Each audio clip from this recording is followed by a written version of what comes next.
Abdi Fadia Zara Zafira. Nami Abdi Salma Salsabilah. Nami Abdi Vika Fadila Virginia.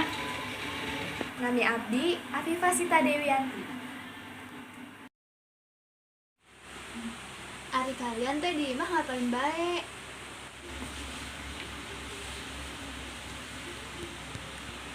Kegiatan Abdi di imah teh biasanya nonton film, Pir.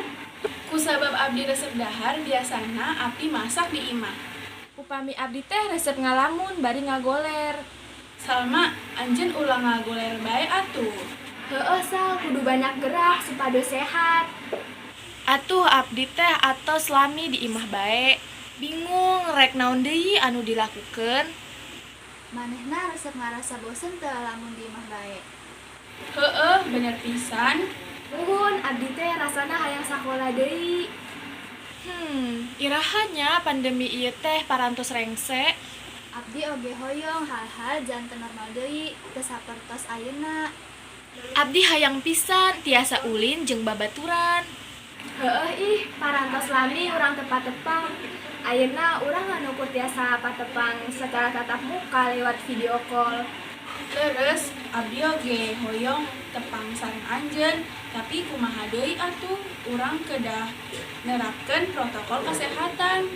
Urang kedah ngadukung program pamarentah pikeun nyegah penyebaran virus ieu. Leres salah sahijina sareng nerapkeun program di imah bae. Urang ngan ukur doa muga pandemi ieu bakal rengse gancang. Tapi anjeun nyaho teu, sanajan di imah bae teh urang oge kedah ngajaga kesehatan loh. Salah sahiji contona urang kedah olahraga ringan di imah kan. Ngajaga kebiasaan dahar oge penting.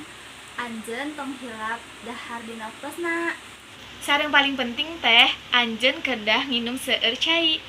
Intina mah nyaeta tong ngajantenkeun pandemi ieu ngaberatkeun manehna. Sieun eta bakal stres. Upami urang tiasa ninggalkeun imah, urang sapedahan bebarengan yuk. Hayu engke bejaan deui nya. Siap, siap. Nanya ding.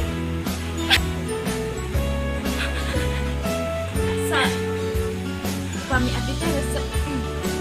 Upami jangan deket-deket gue udah ngejauhin tadi malah gak deket.